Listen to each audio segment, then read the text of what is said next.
Okay, चलिए दोस्तों, आप सभी का स्वागत है आपके अपने प्लेटफॉर्म डीके शिक्षा के ऊपर।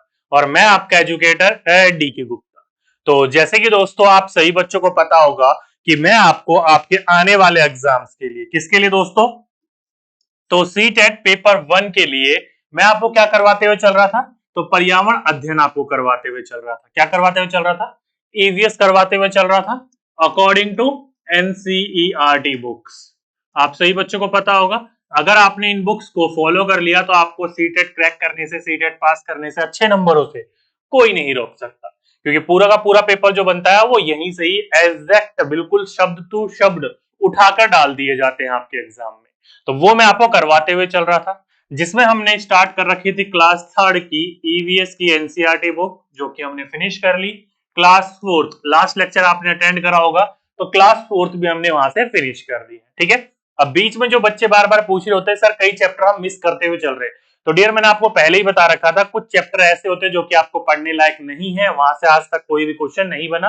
अगर कोई पॉइंट निकलता भी है वहां से तो मैं दूसरे चैप्टर में डालकर मैं आपको पढ़ा देता हूँ। ठीक है, तो बीच में कई चैप्टर मिस करे हैं हमने जानबूझकर, क्योंकि आपके लिए वो इंपॉर्टेंट चैप्टर ना थे। तो कंफ्यूज ना होइएगा कि सर कि आपने ये चैप्टर नहीं करवाया। ओके दोस्तों, चलिए, तो क्लास 3 और क्लास 4 की जो एनसीईआरटी ईवीएस की बुक्स है वो हमने पूरी की पूरी कंप्लीट कर ली। आज हम कौन सी कक्षा की बुक करेंगे, तो दोस्तों आज से हमारी शुरू हो रही है कक्षा 5वीं की ईवीएस की एनसीईआरटी बुक, और जो कि अपने आप में ही सबसे ज्यादा इंपॉर्टेंट बुक है, क्योंकि इनमें से सबसे ज्यादा जो क्वेश्चन देखने को मिलते हैं आपके एग्जाम में वो क्लास यानी कक्षा 5वीं की बुक से ही देखने को मिलते हैं। ठीक है, तो आज से हमारी शुरू होगी कक्षा 5वीं की ईवीएस की एनसीईआरटी बुक, जिसमें आज जो हम पहला चैप्टर पढ़ेंगे वो क्या पढ़ेंगे, एनिमल यानी कि जंतु। बाकी आपका कोई चेंज नहीं हुआ है, सिलेबस आपका वैसा का वैसा ही है। ठीक है, जो जंतु आता है वो कौन सा आता है दोस्तों, तो सब थीम यानी कि उप थीम में से जो तीसरे नंबर का उप थीम है वो वाला टॉपिक आज हम यहां से कवर करेंगे। ठीक है, तो अगर दोस्तों इससे पहले वाले आपने लेक्चर नहीं देखे हैं तो मैं कहूंगा आप एक बार जरूर देख लीजिएगा उसको। अगर जिस बच्चे ने अभी अभी नया एडमिशन लिया है, टेंशन लेने की जरूरत नहीं है, आपको कक्षा 5वीं की बुक शुरू से करवाई जा रही है। आज का लेक्चर है क्लास 5वीं का, तो यहां से कंटिन्यू करिए, और बाकी जो एक्स्ट्रा समय मिलता है आपको उस समय आप बाकी चैप्टर को रिवाइज करते हुए चलिए, कवर करते हुए चलिएगा। ठीक है, चलिए, तो दोस्तों आज हम कौन सी क्लास पढ़ने वाले हैं, तो कक्षा 5वीं का पहला चैप्टर पढ़ने वाले हैं। और पहला चैप्टर का जो नाम है ईवीएस एनसीईआरटी बुक के अंतर्गत, वो लिखा हुआ है कैसे पहचाना चींटी ने दोस्तों को। तो यहां से बहुत ज्यादा इंपॉर्टेंट क्वेश्चन है, क्योंकि आपका चैप्टर जो बनता है वो एनिमल जो सेंसेस होते हैं उनसे बनता है। ठीक, चलिए और डिले ना करते हुए आज के अपने चैप्टर को शुरू करते हैं। तो सभी के सही बच्चे अपनी नोटबुक निकाल लीजिए, आज की डेट डाल लीजिए और लिख लीजिए आज का अपना टॉपिक एनिमल यानी कि जंतु। अब देखिए दोस्तों, इसके अंतर्गत जो इंपॉर्टेंट बिंदु निकलते हुए चल रहे हैं उसको हम समझते हुए चलेंगे और वन बाय वन उसको कवर करते हुए चलेंगे। ठीक है, चलिए, तो यहां से आपका टॉपिक शुरू होता है। देखिए, लिखा हुआ है कि जानवरों में भी देखने, सुनने एवं सूंघने और महसूस करने की शक्ति होती है। हाँ, आप सही बच्चों को पता होगा, हम मनुष्य में देखने, सूंघने, सुनने और महसूस करने की, एक दूसरे के दर्द के, एक दूसरे के सहानुभूति को क्या करते हैं, महसूस करते हैं हम। तो महसूस करने की क्या होती है, हम मनुष्य के अंतर्गत शक्ति होती है। तो उसी प्रकार की शक्ति किसमें होती है, जानवरों में भी होती है। किसमें, जानवरों में भी होती है। ध्यान रखिएगा, आगे बोल रखा है कि कोई जानवर मीलों दूर से शिकार को देख सकता है, तो कोई हल्की से हल्की आहट को भी सुन लेता है। इससे पहले किसी बच्चे ने मेरे से ईवीएस कभी पढ़ी होगी, तो उस बच्चे को यहां से पता चल गया होगा कि कोई जानवर जो है वो मीलों दूर से अपने शिकार को क्या कर लेता है, पहचान लेता है, देख लेता है या देख सकता है। किसकी बात करी गई है, चील की बात करी गई है, क्योंकि चील जो होता है मनुष्य की तुलना में कितना बेटर देख सकता है, 4 गुना ज्यादा बेटर देख सकता है। और आगे बोला गया है कि कोई हल्की से हल्की आहट को भी सुन लेता है। किसकी बात करी गई है, बाघ की। आप सभी बच्चों को पता है कि बाघ जब जंगलों में शिकार करता है तो हवा से पत्ते को हिलने का और शिकार से पत्तों के हिलने के बीच में जो डिफरेंस होता है, अंतर होता है, उसको वो भांप लेता है। तो इसलिए कहा गया है कि हल्की से हल्की आहट को भी सुन लेता है। ठीक है, तो यहां हल्के से उनके हिंट दे रखे हैं, टेंशन नहीं लेनी है, आगे जब हम पढ़ते हुए चलेंगे तो इन चीजों के बारे में डिटेल में आपको जानकारी मिलती रहेगी। अभी चैप्टर बस शुरू ही हुआ है। ठीक है, तो आराम से बैठिए, एंजॉय करिए चैप्टर को। अगला चलते हैं। अगला बिंदु लिखना है, देखो ये है इंपॉर्टेंट बिंदु। क्या है? इंपॉर्टेंट बिंदु, एग्जाम में बहुत बार पूछा गया है कि मच्छर जो होता है वो हमें कैसे पहचान लेता है, हम कहां पर और कैसे वो खून पीने के लिए आ जाता है हमारा। तो ध्यान रखिएगा, मच्छर जो है वो शरीर की गंध से, खासकर पैर के तलवे और शरीर की गर्मी से हमें क्या कर लेता है? ढूंढ लेता है। ध्यान रखिएगा दोस्तों, जो हमारे शरीर का टेम्परेचर, आप सभी बच्चों को पता है हमारे शरीर का टेम्परेचर ऑलमोस्ट 37 डिग्री होता है, ठीक है, फ़ारेनहाइट में 98.7 के आसपास होता है, ठीक है। तो हमारा जो शरीर होता है वो क्या होता है? गर्म में होता है। क्या होता है? गर्म होता है। और साथ ही साथ में जो हमारे पैर के तलवे, यानी कि जिसके ऊपर हम खड़े हैं, तलवों के ऊपर ही खड़े होता है, तलवों की जो गर्माहट होती है, या फिर तलवों की जो आप बोल सकते हो कि एक तरीके से हीट एनर्जी जो निकलती है, उसके द्वारा मच्छर हमें पहचान लेते हैं। और आपने देखा होगा कि आप जितने शरीर को ढक के रखोगे, मच्छर वहां नहीं बैठेगा। जितना शरीर आपका खुला होगा ना, उस दूसरे को पता नहीं कहां से पता चल जाता है, वहीं आके बैठता है। जैसे कि आप फुल बाजू की शर्ट पहन लो, ऊपर आके नहीं बैठेगा, आपकी यहाँ पर हथेली पर आके बैठ जाएगा। उसे पता है कि यहां से खून चूसना है। पूरी पैंट पहन लो, पजामा पहन लो, पूरे पैर पर दुखी नहीं करेगा, पैर के जो तलवे होते हैं उसके पास आके काटने लग जाता है। मच्छर को मतलब क्या पता लगता है? हीट, हमारे शरीर से गर्मी निकल रही होती है, और खासकर पैरों के तलवों से, उसके द्वारा हमें वो पहचान लेता है कि भाई ये रहा मेरा शिकार, इसका खून चूसना है मुझे आज, ठीक है। और आप सही बच्चों को पता है मच्छर खून कौन चूसता है? तो मादा मच्छर चूसती है। क्यों? क्योंकि उसके अपने अंडों को एक पोषक तत्व चाहिए होता है जो कि ब्लड से मिलता है, इसलिए मच्छर जो होता है वो खून को चूसता है। ओके, तो ध्यान रखिएगा, पूछा जाएगा तो आपको पता होना चाहिए। मच्छर जो होता है वो शरीर की गंध से, खासकर पैरों के तलवे और शरीर की गर्मी से हमें क्या कर लेता है? ढूंढ लेता है। क्या कर लेता है? हीट ऑफ आवर बॉडी, उसके द्वारा हमें पहचान लेता है, ठीक है। इंपॉर्टेंट बिंदु है, इंपॉर्टेंट फैक्ट है, आपके एग्जाम में पूछा जा चुका है, तो आपको पता होना चाहिए। अब देखिए दोस्तों, यहां पर बोला गया था कि कई जानवर जो है मीलों दूर से शिकार को पहचान लेते हैं या देख लेते हैं। वैसे ही कई जानवर ऐसे हैं जो मीलों दूर से, कई किलोमीटर दूर से अपनी मादा यानी कि अपनी फीमेल पार्टनर को पहचान लेते हैं। उन्हीं में से है दोस्तों एक रेशम का कीड़ा, जिसे सिल्क वॉर्म भी कहा जाता है, ठीक है। तो ध्यान रखिएगा, तो रेशम का कीड़ा या सिल्क वॉर्म अपनी मादा को उसकी गंध से कई किलोमीटर दूर से ही पहचान लेता है, जैसे कि आप यहाँ पर ये देख लेते हो, ठीक है। आजकल तो आपने देखा होगा, अगर आपने किसी से उधार ले रखा है या आपने किसी को उधार दे रखा है, तो वो आपको देख के भी अनदेखा कर देगा, बोलेगा, आप उसे रोकने की कोशिश करोगे ना, हाँ जी भैया कौन, ये ऐसा ऐसा प्रतीत करने वाले होते हैं, आपने किसी का उधार ले रखा हो या दे रखा हो, तो हम पहचानने से ही मना कर देते हैं, ठीक है। जैसे कि फॉर एग्जाम्पल के रूप में रिश्तेदार, आप जब कामयाब हो जाओगे तो रिश्तेदार आपके पास आएंगे पूछने के लिए, नहीं तो दूसरा कोई पूछता भी नहीं है आजकल, ठीक है। लेकिन ये देख लो, रेशम का कीड़ा अपनी मादा को, अपनी फीमेल पार्टनर को उसकी गंध से कई किलोमीटर दूर से ही पहचान लेता है।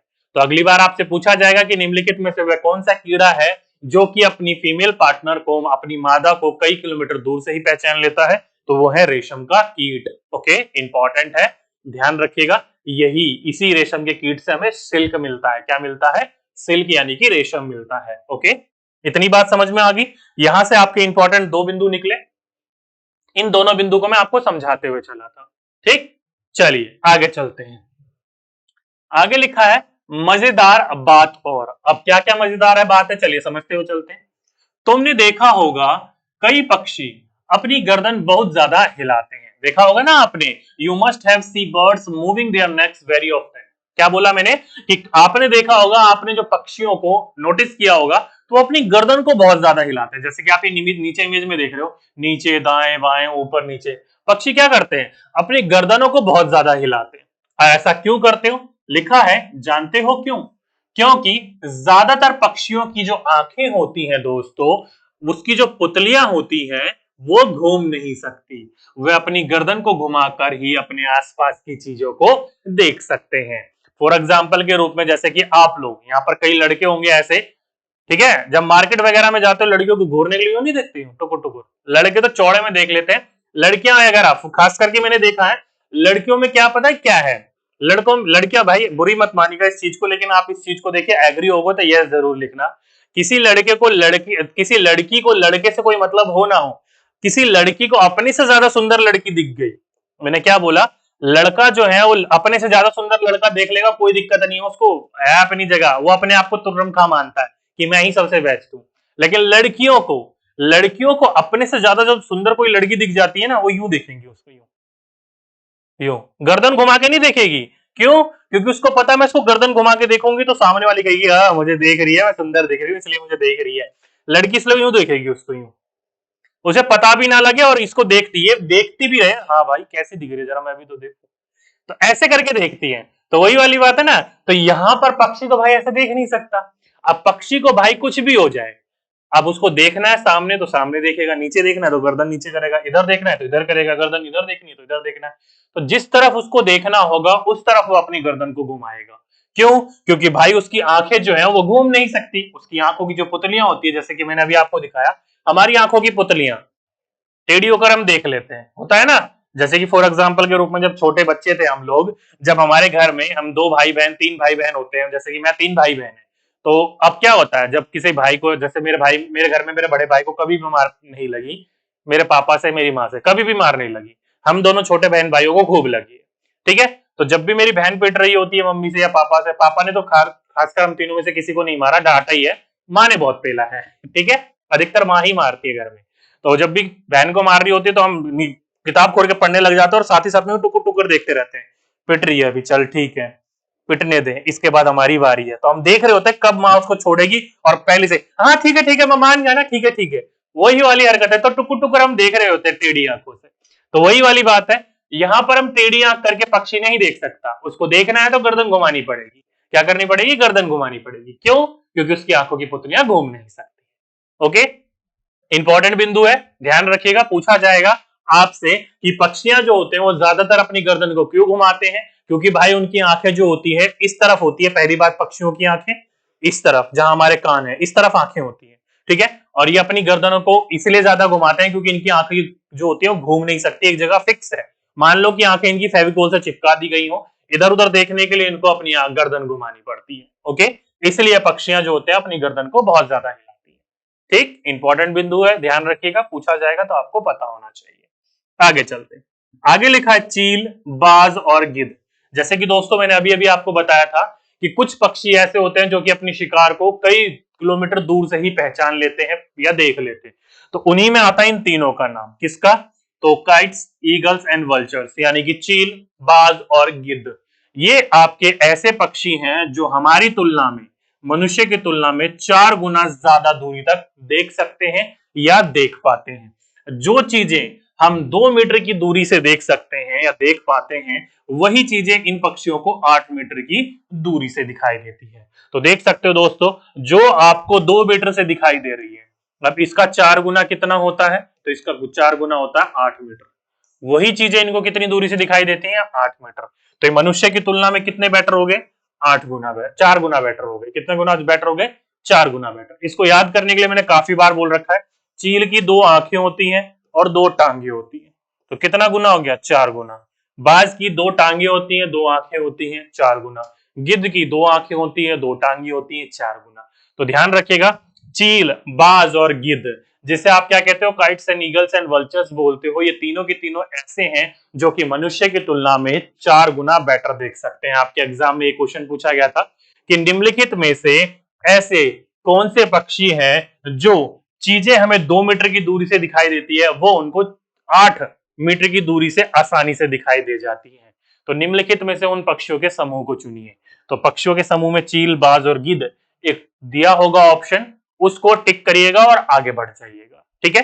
जैसे कि आप यहाँ पर ये देख रहे हो, ये बच्चा कुछ खा रहा है और इस चील की देखो इतनी दूर से निगाह है, उड़ते उड़ते निगाह मार लेती है।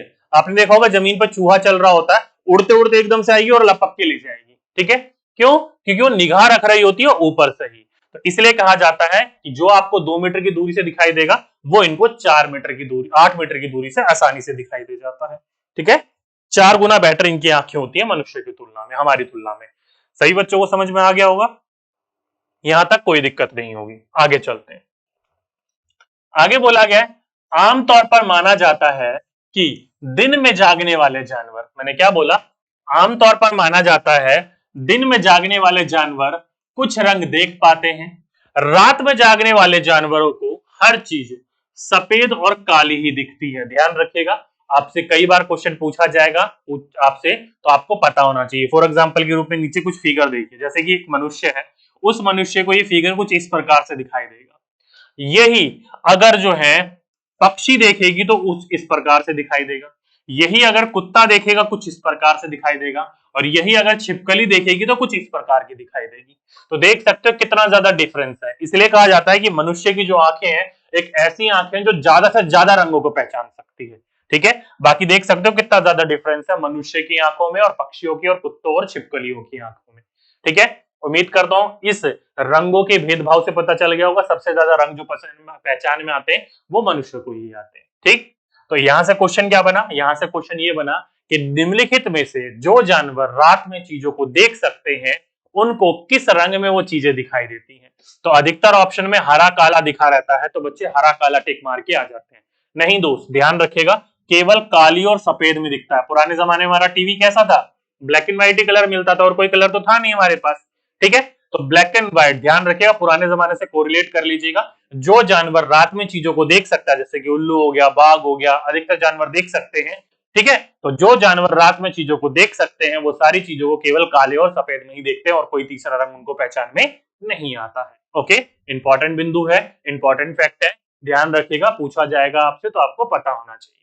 और साथ ही साथ में सांप जो होता है, ध्यान रखिएगा, उसके बाहरी कान नहीं होते। आपने अधिकतर सांप वगैरह देखा होगा कहीं ना कहीं किसी सपेरे के पास या कहीं गांव घरों में या टीवी वगैरह पर आपने देखा होगा, उनके जो हमारे जैसे कान है उनके कान नहीं होते। उनके जो स्कल होती है ना, स्कल के पीछे छोटा सा छेद बना रहता है, उस वही उसका कान होता है। तो ध्यान रखिएगा, सांप के जो होते हैं उनके किसी भी प्रकार के बाहरी कान नहीं होते हैं, और उनको जो सुनाई देता है वो जमीन पर हुए कंपन जो होते हैं, जमीन पर जो वाइब्रेशन होती है उसकी मदद से वो सुन रहे होते हैं। आप सही बच्चों को पता है सांप का अधिकतर शरीर जो होता है वो जमीन से टच होता है।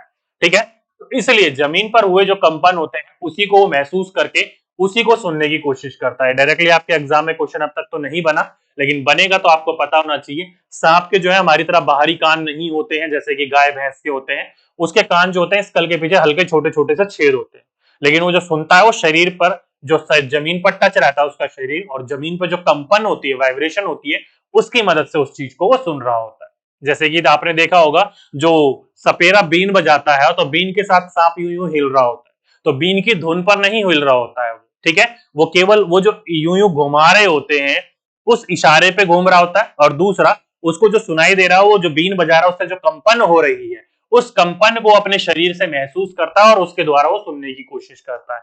ओके, तो ध्यान रखिएगा, पूछा जाएगा कि सांप कैसे सुनता है, तो जमीन पर जो हुए कंपन के द्वारा सांप उसकी मदद से सुनने की कोशिश करता है। इंपॉर्टेंट बिंदु है, आपके एग्जाम में पूछा जा चुका है, दोबारा पूछा जाएगा, तो आपको इस चीज के बारे में पता होना चाहिए। सांप के, पक्षियों के किसी भी प्रकार के एक्सटर्नल ईयर यानी कि बाहर की तरफ निकले हुए कान नहीं होते। ओके, चलिए आगे चलते हैं। आगे चले तो एक शिक्षक संकेत नहीं आता है यानी कि टीचर नोट आता है। एक बच्चे के लिए यहाँ पैडागोजिकल टर्म निकल के आया, क्या है पढ़ो। देखो, पक्षी जब दोनों आंखें एक ही चीजें पर केंद्रित करते हैं, इंपॉर्टेंट बिंदु है, एग्जाम में पूछे जाने के चांस है, नोट डाउन करिए सभी बच्चे। क्या लिखा है, पक्षी जब दोनों आंखें एक ही चीज पर केंद्रित करते हैं तो उन्हें चीज की दूरी का एहसास होता है, और जब अलग अलग चीजों पर केंद्रित करते हैं तो उनको या उनका देखने का जो दायरा है वो बढ़ता है। पक्षी के सिर पर उनकी आंखों की स्थिति का अवलोकन करने से बच्चों को यह बात समझने में आसानी होगी कि एक आंख बंद करके अपने साथी के एक्शन को देखकर बच्चों को यह अनुभव कराएं कि दोनों आंखों से देखने पर देखने का दायरा जो होता है उसमें अंतर आता है। अब देखो, इतना बड़ा पॉइंट समझने की बात है, दो भाग में समझते हैं। पहला बिंदु जो है यहां तक समझते हैं, यहां तक, यहां तक पहला बिंदु है, यहां तक। इस बिंदु में क्या कहा गया है, इस बिंदु में कहा गया है कि पक्षी जो होता है जब दोनों आंखें, आपको पता होगा पक्षी की, मान लो ये दोनों आंखें, ये दो कान जो है हमारे, ये पक्षी की दोनों आंखें, पक्षियों की जो दो आंखें होती है वो इसी तरफ होती है। ठीक है, एकमात्र ऐसा उल्लू पक्षी है जिसकी आंखें मनुष्य के भांति सामने की तरफ होती है। आप जब उल्लू देखोगे तो उसकी दोनों आंखें सामने की तरफ होगी, हमारी देखो, हमारी दोनों आंखें सामने की तरफ। आप मुझे सामने से देखोगे तो मेरे को दोनों आंखें दिखाई देंगी, लेकिन जब पक्षी को सामने से देखोगे तो आधी आंख इसकी दिखाई देगी, आधी आंख इसकी दिखाई देगी। पूरी आंख नहीं दिखाई देती, क्योंकि पक्षी की दोनों आंखें दोनों साइड साइड में होती है। ठीक है, तो उल्लू की पक्षियों की तरह, उल्लू पक्षी की जो आंखें होती है मनुष्य की भांति सामने होती है, बाकी पक्षियों की आंखें बगल में होती है। ठीक है, तो ये मानो ये दोनों आंखें क्या है, ये दोनों काने क्या है, पक्षी की आंखें।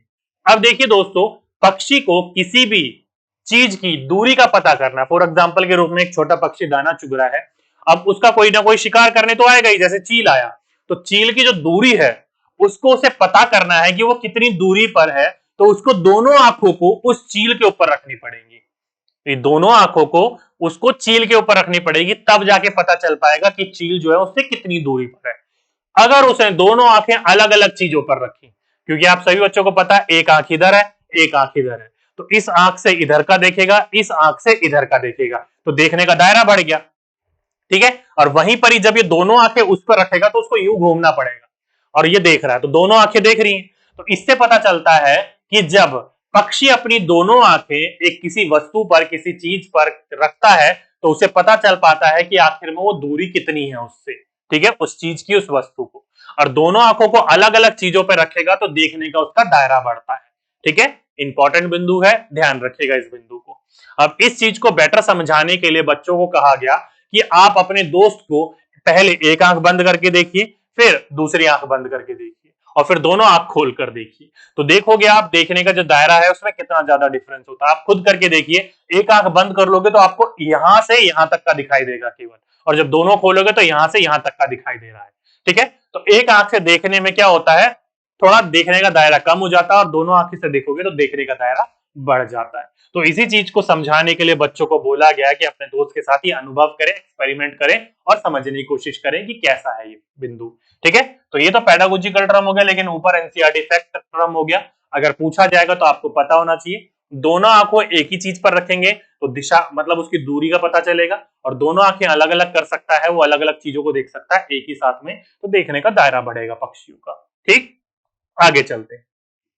आगे चलें तो लिखा है आवाजें अलग अलग। आप सभी बच्चों को पता है हर जानवर, हर पक्षी की अलग अलग अपनी अपनी एक आवाज होती है। क्या है, चलिए क्वेश्चन पढ़ते हैं। लिखा है कि कुछ जानवर तूफान या भूकंप आने से कुछ समय पहले अजीब हरकतें करने लगते हैं। जो लोग जंगल में रहते हैं और जो जानवर इस व्यवहार को वो समझ लेते हैं। क्या बोला गया, ध्यान रखिएगा कि कुछ जानवर ऐसे होते हैं तूफान और भूकंप आने से पहले ही कुछ अजीब अजीब हरकतें करने लग जाते हैं, क्योंकि आप सभी बच्चों को पता है कि जानवर जो होते हैं एक ऐसे जानवर है जिसमें हाई सेंसिटिव अलग अलग प्रकार के ऑर्गन्स होते हैं, जिसकी मदद से अलग अलग वेव को पहचान लेते हैं आने से पहले ही। ठीक है, फॉर एग्जाम्पल के रूप में एक ऐसे ही घटना है कब की, तो सन 2004 की। कब की घटना है ये, सन 2004 दिसंबर की। इंपॉर्टेंट है, पढ़ते हुए चलिए। सन 2004 दिसंबर में, इंपॉर्टेंट लिख लीजिएगा इसके आगे, सन 2004 दिसंबर में आए सुनामी से कुछ समय पहले जानवरों के अजीब व्यवहार और उनके द्वारा दी गई चेतावनी भरी आवाजों को अंडमान की एक खास आदिवासी जाति समझ गई। उन्होंने वह इलाका खाली कर दिया और इस प्रकार इस जाति के लोग सुनामी के कहर से आने वाली वो क्या कर सके, अपनी जान बचा पाए।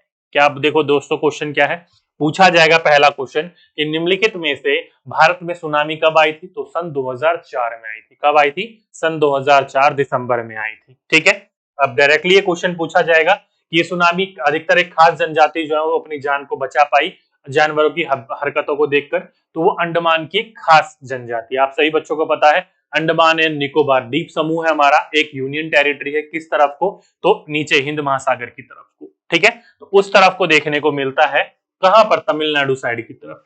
तो हिंद महासागर की तरफ यानी कि अंडमान निकोबार जो हमारा द्वीप समूह है, वहां पर आप सही बच्चों को पता है अलग अलग प्रकार की खास जातियां रहती हैं।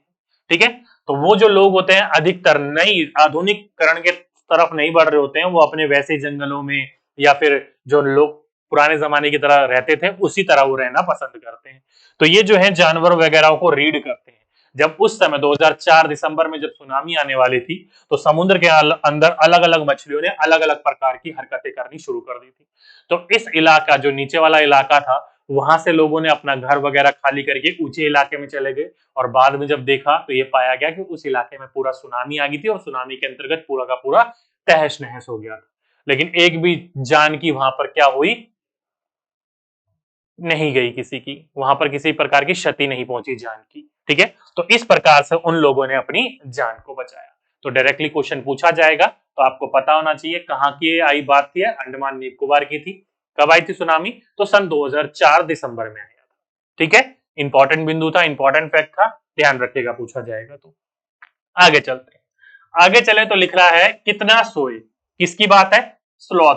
भाई आपको पता है स्लॉथ जो है हिंदी में है, टेंशन ना लीजिएगा, इंग्लिश में भी है। दोनों बच्चे कंफर्टेबल की तरफ पढ़ते हुए चलेंगे, टेंशन नहीं लेनी किसी बच्चे को। ठीक है, समझते हो। देखिए किसकी बात करी गई है? स्लॉथ की। कैसा दिखता है? कुछ इस प्रकार का दिखाई देता है। ये क्या दिख रहे हो आप? ये स्लॉथ है। ये कौन है? स्लॉथ है। दुनिया का सबसे सुस्त जीव जिसे माना जाता है वो यही हमारे भाई साहब। ठीक है, चलिए पढ़िए क्या लिखा है। यह भालू जैसे दिखते हैं पर भालू नहीं है। इंपॉर्टेंट फैक्ट है, पढ़िए आराम से। क्या बोल रहा है कि it's looks like a bear but not a bear. ठीक है, क्या बोला गया है कि दिखता भालू की तरह है लेकिन भालू जैसा नहीं है। यह दिन के करीब 17 घंटे पेड़ों से उल्टे सिर लटका कर मस्ती से सोते हैं। क्या बोला गया कि ये जो है भालू जैसा जो दिखता है ये स्लॉथ, ये जो है दिन में 17 घंटे, आप सभी बच्चों को पता है कि दिन में हमारे पास कितने घंटे होते हैं? 24 घंटे। और हम उसमें सोते कितना है? तो 6 से 8 घंटे सोते हैं। लेकिन इसी के विपरीत ये कितने घंटे सो रहा है भाई? 17 घंटे। तो दिन में कितना समय बचा है इसके पास? मुश्किल से मुश्किल 7 घंटे। मतलब जितना हम सोते हैं उतना तो भाई ये सो रहा है। ठीक है, जितना हम जाग रहे हैं वो इतना सो रहा है, और जितना हम सोते हैं उतना ये जाग रहा है। उल्टा ही है ये। ठीक है, तो ध्यान रखिएगा, ये दिन में 17 घंटे पेड़ से उल्टा लटक कर मस्ती से सोते हैं। ये जिस पेड़ पर रहते हैं उसी की पत्तियां खाकर जीवित रहते हैं, पलते हैं। इसलिए इन्हें कहीं और जाने की आवश्यकता नहीं है, जरूरत नहीं पड़ती है। जब ये अपने पेड़ की सारे पत्ते खा लेते हैं तभी वह पास के पेड़ पर जाते हैं। लगभग 40 वर्ष की अपने पूरे जीवन में मुश्किल से 8 पेड़ों पर घूमने की तकलीफ उठाते हैं, और ये सप्ताह में एक बार ही शौच करने के लिए पेड़ से नीचे उतरते हैं। देख सकते हो दोस्तों कितना सुस्ती राम जीव है। पहला बिंदु लिखिए, कैसा है ये? दिखता भालू की तरह है लेकिन भालू नहीं है। ठीक है, दूसरा बिंदु, यह दिन में करीब 17 घंटे पेड़ से उल्टा सिर लटकाकर मस्ती से सोता है। दूसरा बिंदु। तीसरा बिंदु, जिस पेड़ पर यह रहता है उसी पेड़ की पत्तियां खाकर यह जीवित रहता है, पलता है, इसलिए किसी और जगह इसे जाने की आवश्यकता नहीं पड़ती है। चौथा बिंदु, जब उस पेड़ की सारी पत्तियां खत्म हो जाती है तब ये पास वाले पेड़ पर जाने की तकलीफ उठाता है, उससे पहले ये तकलीफ नहीं उठाता है। पांचवा बिंदु, लगभग लगभग ये कितने वर्ष जीता है? तो 40 वर्ष जीता है। कितने वर्ष जीता है? 40 वर्ष जीता है। और इस 40 वर्ष की जिंदगी के अंतर्गत केवल 8 वृक्षों पर ही जाने की तकलीफ उठाता है। तो ऑन एन एवरेज माना जाता है कि एक पेड़ के ऊपर ये कितने साल बिताता है? 5 साल बिताता है। ऑन एन एवरेज माना जाता है कि एक पेड़ के ऊपर ये कितना साल बिताता है? 5 साल। तभी तो 5 अट्ठे क्या हो गया? 5 अट्ठे क्या होता है? 40। तो 40 वर्ष की जिंदगी में मुश्किल से मुश्किल 8 पेड़ पर ही घूमने की तकलीफ उठाता है। और छठा बिंदु, जिससे हमने 2-5 बिंदु लिख दिए, तो छठा बिंदु क्या हुआ? हफ्ते में केवल एक बार पेड़ से उतरता है। ध्यान रखिएगा, हफ्ते में केवल एक बार पेड़ से उतरता है, ये शौच करने के लिए। पता नहीं कहां रखता है, इतने बड़ा टैंक है क्या इसके पेट में? ठीक है, तो हफ्ते में केवल एक बार ही उतरता है पेड़ से शौच करने के लिए। ध्यान रखिएगा, पूरा हफ्ता पेड़ में मस्ती से रहता है। तो इस प्रकार के कुछ फैक्ट्स है, आपको ये सभी के सभी फैक्ट्स पता होने चाहिए। कुछ भी कहीं से भी क्वेश्चन देखने को मिलेगा तो आपको पता होना चाहिए। ठीक है, अब भाई इंग्लिश वाले नोट डाउन कर लीजिए सभी की सभी। क्या बोला गया?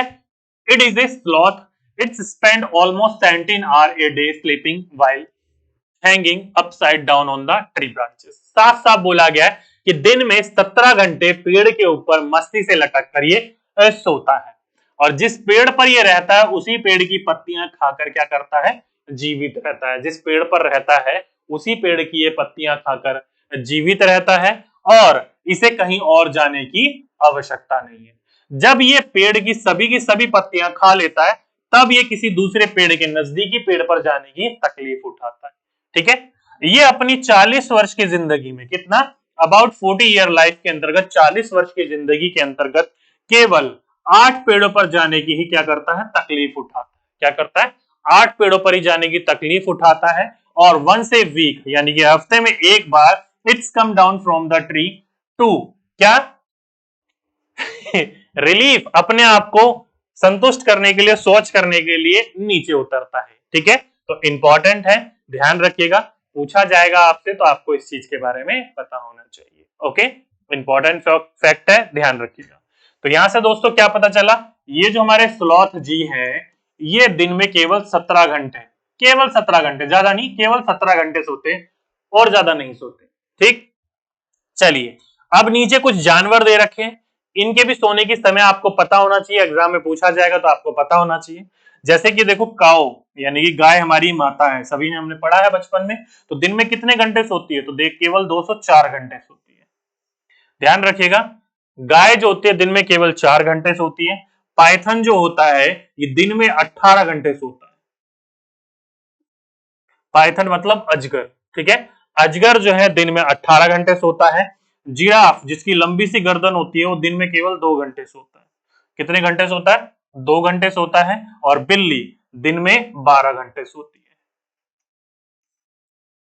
ठीक, तो ये कुछ जानवरों के दिए हुए हैं सोने के समय, अगर आपके एग्जाम में पूछा जाएगा तो आपको पता होना चाहिए। गाय दिन में 4 घंटे सोती है, अजगर दिन में 18 घंटे सोता है, जिराफ दिन में 2 घंटे सोता है और बिल्ली दिन में 12 घंटे सोती है। ओके, इंपॉर्टेंट फैक्ट है, इंपॉर्टेंट बिंदु है, पूछा जाएगा तो आपको इन चीजों के बारे में पता होना चाहिए। चलिए आगे चलते हैं। आगे देखो देखो दोस्तों, स्लॉथ का जागने का समय और सोने का समय दिया हुआ है। यहां पर अगर कैलकुलेट करोगे तो दिन में 18 घंटे जो है स्लॉथ सो रहा है। अभी हमने पढ़ा है 17 घंटे। तो ध्यान रखेगा दोस्तों, अगर आपका एग्जाम में दे रखा हो कि स्लॉथ दिन में 17 से 18 घंटे सोता है तो कंफ्यूज मत होइएगा, वो सही है, क्योंकि आपके एनसीईआरटी में 18 घंटे भी दे रखा है फिगर के माध्यम से और लिखे हुए माध्यम से 17 घंटे। अगर आपके एग्जाम में ऑप्शन में 2 ऑप्शन होंगे, एक ऑप्शन में 17 घंटे और एक ऑप्शन में 18 घंटे हो, तो आप 17 घंटे को सही मानोगे, क्योंकि लिखा हुआ एनसीईआरटी के अंतर्गत 17 घंटे है। फिगर के द्वारा जो होता है वो 17 घंटे नहीं मेंशन कर पाए ये लोग, 18 घंटे मेंशन कर दिया इन्होंने। ठीक है, तो लिखा हुआ जो है वो 17 घंटे है, इसलिए हम 17 घंटे को बिल्कुल सही मानेंगे।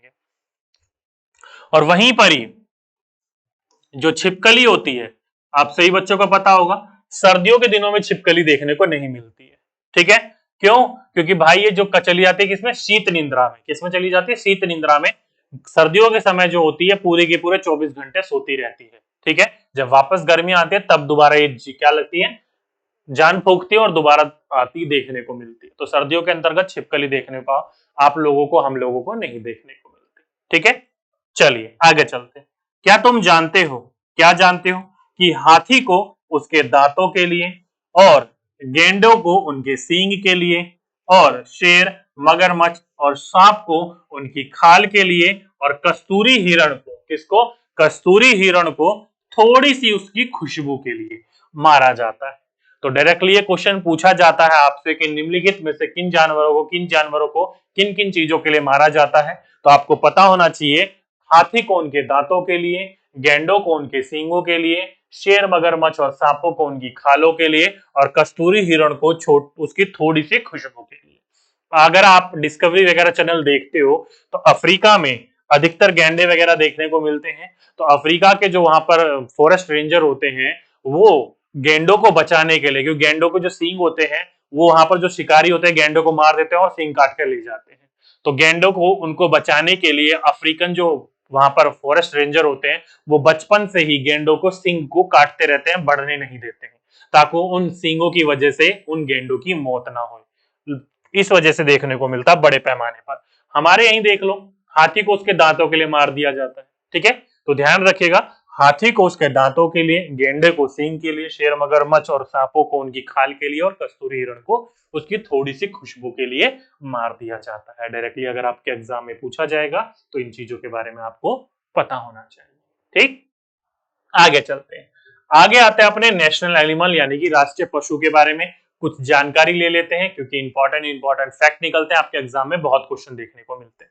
चलिए पढ़िए, पहला बिंदु है, यहां से पढ़ते हुए चलते देखिए, बाघ की मूछें हवा में हुए कंपन को भाप लेती है और शिकार की बिल्कुल सही स्थिति का पता चल जाता है। इससे इन्हें अंधेरे में रास्ता ढूंढने में भी मदद मिलती है। तो ध्यान रखिएगा दोस्तों, ये जो बाघ की मूछें होती है ना, ये फालतू में नहीं है। क्या है? ये जो बाघ की मूछें दी हुई है भगवान ने, कुदरत ने, ये फालतू में नहीं है। ये देख सकते हो एक रेडार की तरह, एंटीना की तरह काम कर रही है इसके लिए, क्योंकि जो इसकी मूछें हैं वो हवा में कंपन जो हो रहा है उसको भाप लेती है। हवा में जो कंपन वगैरह होते हैं उसको हम भापने के लिए क्या इस्तेमाल करते हैं? अधिकतर सैटेलाइट वगैरह, रेडार वगैरह इस्तेमाल करते हैं ना, और इसका रेडार ही क्या है? इसकी मूछें हैं। तो ध्यान रखिएगा, बाघ की जो मूछें होती हैं वो हवा में हुए कंपन को भाप लेती है और उसे शिकार का बिल्कुल सही स्थिति का पता चल जाता है कि भाई शिकार इस तरफ और यहां पर है। और इसी रेडार की मदद से, जो इसकी मूछें हैं, इसी की मदद से इसको रात में रास्ता ढूंढने में मदद मिलती है। बिल्कुल सही दोस्त, बाघ भी रात में देख सकता है, जो कि इसको जो दिखाई देता है वो केवल काला और सफेद में दिखाई देता है। तो पहला बिंदु आपका इन मूछों से निकल के आया। पूछा जाएगा आपके एग्जाम में, तो आप लोग सही करोगे, गलत नहीं करोगे कोई भी बच्चा। ध्यान रखिएगा, बहुत इंपॉर्टेंट है इसकी मूछें इसके लिए। अगला बिंदु, बाघ जो है वो अंधेरे में हमसे 6 गुना बेहतर देख सकता है। ध्यान सकते हो, बाघ जो है हमसे बेटर बाघ जो है रात में देख ही नहीं सकता, बल्कि हमसे, मनुष्य की तुलना में 6 गुना बेटर देख सकता है। तो यहां से क्या पता चला? चील, बाज, गिद्ध ये हमसे 4 गुना बेटर देख सकते हैं और बाघ हमसे 6 गुना बेटर देख सकता है। अब ये बात कैसे याद रखें? तो बाघ की होती है बाघ की होती है 2 आंखें और बाघ की होती है 4 टांगे। तो कितना गुना बेटर देख पाए? हमसे 6 गुना बेटर। इस तरीके से याद रख सकते हो। चील, बाज, गिद्ध की 2 टांगे थी, 2 आंखें थी। बाघ की 4 टांगे और 2 आंखें हैं, तो यहां से 6 गुना बेटर देख सकता है ये हमसे। ध्यान रखिएगा, ये केवल रात में देख ही नहीं सकता, बल्कि मनुष्य की तुलना में, हमारी तुलना में बेटर देख सकता है 6 गुना। ठीक। अगला बिंदु बोला है कि बाघ अपने इलाके में मूत्र करके अपनी गंध छोड़ते जाते हैं। यह इलाका कई किलोमीटर बड़ा हो सकता है। आपने देखा होगा दोस्तों, आपके गली कूचे के अंतर्गत जो कुत्ते होते हैं, देखा होगा ना, वो जगह जगह पर यूरिन को छिड़काव करते हुए चलते हैं। ऐसा क्यों? क्योंकि वो अपना पूरे इलाके में वर्चस्व जगह, बोल सकते हो दबदबा बनाना चाहते हैं कि भाई ये मेरा इलाका है। तो उसी प्रकार से जो ये शेर है, ये भी अपने इलाके में जगह जगह पर यूरिन यानी कि मूत्र का क्या करते हैं? हर जगह स्प्रे करते रहते हैं, ताकि अगर कोई बाहर से कोई दूसरा बाघ घुसपैठ करने आए तो उसे पता चल सके भाई ये इलाका खाली नहीं है, इस इलाके में किसी और बाघ का राज है। अगर मुझे यहाँ रहना है तो पहले मुझे उस बाघ को हराना पड़ेगा। लड़ाई हो जाती है उन दोनों में इलाके के लिए, ठीक है, तब जाकर मैं वहां रह सकता हूँ। तो ये अपने इलाकों को कैसे क्या बात बांधते हैं कि ये मेरा इलाका है? तो अपने मूत्र का स्प्रे करके जगह जगह पर कि बताते हैं कि भाई ये मेरा इलाका है। ठीक है, तो ये था दोस्तों तीसरा पॉइंट। और ये जो इलाका हो सकता है वो कई किलोमीटर बड़ा हो सकता है। क्या है? कई किलोमीटर दूर बड़ा हो सकता है। जैसे हम लोग तो दीवार की बाउंड्री कर देते हैं कि भाई ये मेरा प्लॉट है, लेकिन ये लोग दीवार की बाउंड्री नहीं करते हैं, अपने मूत्र का स्प्रे कर देते हैं कि ये मेरी बाउंड्री है, ये मेरा इलाका है। ठीक है, तो ये 3 इंपॉर्टेंट फैक्ट निकल के आए, पूछा जाएगा एग्जाम में, तो पता होना चाहिए आप लोगों को। आगे चलते हैं। आगे बोला गया कि बाघ मौके के अनुसार अपनी आवाज बदलता रहता है। गुस्से में अलग आवाज और बाघिन यानी कि अपने जोड़े को बुलाना हो तो अलग आवाज। कभी क्या है? कहराना, तो कभी गुर्राना। और बाघ का जो गुर्राना होता है वो 3 किलोमीटर दूर से आराम से इजीली सुना जा सकता है। तो क्या बोला गया कि बाघ को अलग मौके पर अलग अलग आवाज निकालनी देखने को मिलता है। फॉर एग्जाम्पल के रूप में यहाँ पर कई ऐसे व्यक्ति भी होंगे जिनकी शादी हो गई हो, तो जब अपनी वाइफ से पानी मांगना होता तो कैसे बोलते हो? ए जी जरा 1 गिलास पानी ला के देना। कई पर यहाँ पर ऐसे भी होंगे जो वाइफ मंगाती है तो पति भी लेके आते होंगे, है ना? तो वैसे ही बाघ जो है अपने बाघिन को जब बुलाता है तो प्यार से बुलाता है, ठीक है ना, ए जी ओ जी, प्यार से बुलाता है। और जब गुर्राना हो, दहाड़ना हो, बताना हो कि भाई मेरा वर्चस्व, मेरा दबदबा है, ठीक है, तो इसका जो गुर्राना होता है वो 3 किलोमीटर दूर तक सुनाई दे सकता है। घर में किसका वर्चस्व है भाई आप लोगों में? है देखा हुआ है ना? तो बाघों के अंतर्गत ये देखने को मिलता है, उसका जो गुर्राना होता है वो 3 किलोमीटर दूर तक इजीली सुनाई दे सकता है। तो पूछा जाएगा आपसे, तो आपको इन चीजों के बारे में पता होना चाहिए। ठीक, चलिए मजाक अलग अपनी जगह, आगे चलते हैं। आगे बोला गया कि बाघ हवा से पत्तों के हिलने और शिकार के झाड़ियों में हिलने से हुई आवाज में अंतर को भांप लेता है। ये ऑलरेडी मैं बता चुका था आपको कि बाघ जो है इतने इसके कान जो है सेंसिटिव होते हैं और मूछें इसकी मदद करती हैं कि जो जंगल में पत्ते हिल रहे हैं पेड़ों के, वो हवा से हिले हैं या किसी हिरण ने यानी कि किसी शिकार ने जो चल रही है वो हिलाते हुए चल रही है, इन दोनों के बीच में डिफरेंस को भांप लेता है कि भाई ये शिकार ने हिलाए हैं या फिर हवा ने हिलाए हैं। ठीक है, इतने ज्यादा सेंसिटिव होते हैं इसके कान। इंपॉर्टेंट बिंदु है, पूछा जाएगा तो आपसे पता होना चाहिए। क्वेश्चन बनेगा कि निम्नलिखित में से कौन सा पशु है जो हवा के द्वारा पत्ते के हिलने और शिकार के द्वारा पत्ते के हिलने में अंतर को भांप लेता है, तो वो है हमारा बाघ। ओके, इंपॉर्टेंट है, ध्यान रखिएगा। अगला बिंदु है कि बाघ के दोनों कान बाहर की आवाज इकट्ठा करने के लिए अलग अलग दिशाओं में बहुत ज्यादा घूम भी जाते हैं। क्या बोला मैंने आपको? देखा दोस्तों, जो बाघ होता है, जो हमारे कान है, अधिकतर देखा होगा कुछ लोग जो हैं, कुछ बच्चे आप में से भी ऐसे होंगे दोस्तों, जो अपने कानों को बिना छुए हिला लेते हैं। जैसे कि मैं अपने कानों को आगे पीछे करता हूं तो मुझे छूने पड़ते हैं, लेकिन कुछ बच्चे, कुछ दोस्त ऐसे भी होंगे जो अपने कान को बिना छुए हिला सकते हैं, ऊपर नीचे कर सकते हैं। ठीक है, होता है, अपने दांतों को, जबड़ों को हिलाने से कान हिलते हैं। बाकी मुझे पता नहीं, मैं नहीं हिला सकता, कुछ लोग हिला सकते हैं, जैसे मेरे कई दोस्त हैं जो ऐसा कर सकते थे। तो वैसे ही जो बाघ है, ये अपने कान जो है अलग अलग दिशाओं में घुमाता रहता है, अलग अलग दिशाओं में घुमाता रहता है। किस लिए? जो अलग अलग प्रकार की आवाजें हैं चारों तरफ आ रही हैं, उन आवाजों को इकट्ठा करने के लिए, ताकि इसे पता चल सके कि कौन सी दिशा में कहां पर आवाज आ रही है और किस दिशा में कौन सा शिकार है। ओके, इंपॉर्टेंट बिंदु है, ध्यान रखिएगा।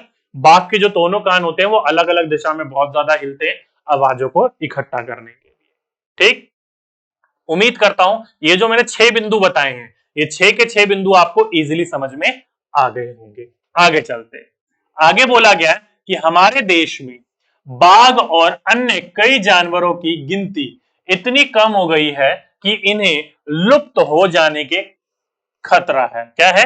इन्हें लुप्त हो जाने का खतरा। और आप सभी बच्चों को पता है, इनके लिए एक बुक बनाई जाती है, रेड डाटा बुक।